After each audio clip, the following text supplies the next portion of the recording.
Ngatur duit di usia 20-an tuh emang suka bikin pusing ya. Tapi tenang, dalam beberapa menit ke depan, kita bakal kupas tuntas panduan praktis dari para ahli keuangan di Indonesia, khusus buat kita Gen Z. Yuk, kita mulai. Coba ngaku deh, siapa yang sering banget bisikin kalimat ini ke diri sendiri?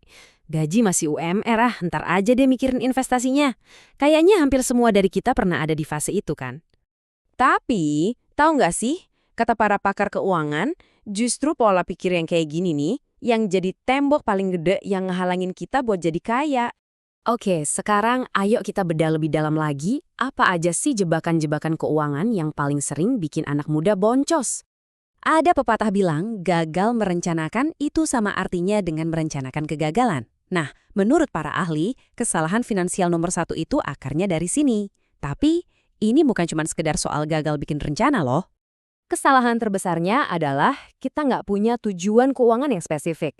Jadinya tujuan kita ya cuma dapetin duit sebanyak-banyaknya. Padahal uang itu kan cuma alat. Gini deh, kamu beli palu kan bukan buat punya palu, tapi buat ngebangun sesuatu kan? Nah pertanyaannya, apa yang mau kamu bangun pakai uangmu itu?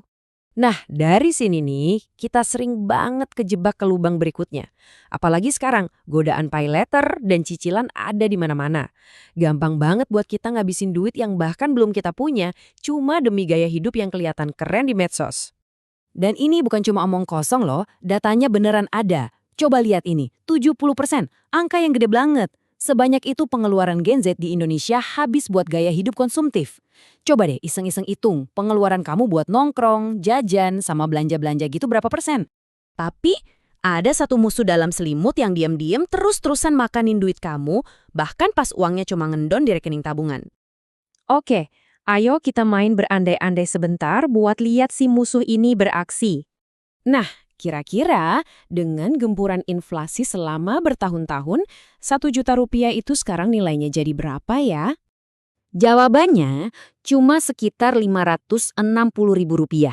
Yap, nilainya kepotong hampir setengah. Itulah ngerinya inflasi yang nggak kelihatan tapi nyata. Oke, kalau inflasi itu ibarat luka, gimana dong cara ngobatinnya? Tenang, ini dia kotak P3K finansial atau pertolongan pertama buat keuangan kamu. Para ahli punya 4 langkah simpel yang bisa kita ikutin. Logikanya gampang banget. Pertama, pastiin dulu pemasukan lebih gede dari pengeluaran. Kedua, beresin utang-utang yang bunganya nyekek. Ketiga, siapin jaring pengaman. Nah, kalau 3 ini udah beres, baru deh kita ngomongin langkah keempat, yaitu mulai investasi. Langkah paling pertama dan paling penting adalah jujur sama diri sendiri. Coba sekarang, buka catatan keuangan atau m-banking kamu. Bulan lalu hasilnya plus atau minus. Soalnya, simple aja, kita nggak bisa ngatur duit yang sebenarnya nggak kita punya. Kalau arus kas udah positif dan utang-utang konsumtif udah mulai aman, prioritas nomor satu selanjutnya adalah ngebangun jaring pengaman. Apa itu? Dana darurat.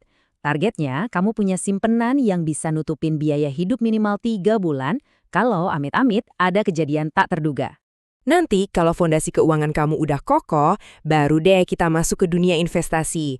Pas kamu mulai, pegang 4 prinsip ini baik-baik, biar nggak gampang kejebak.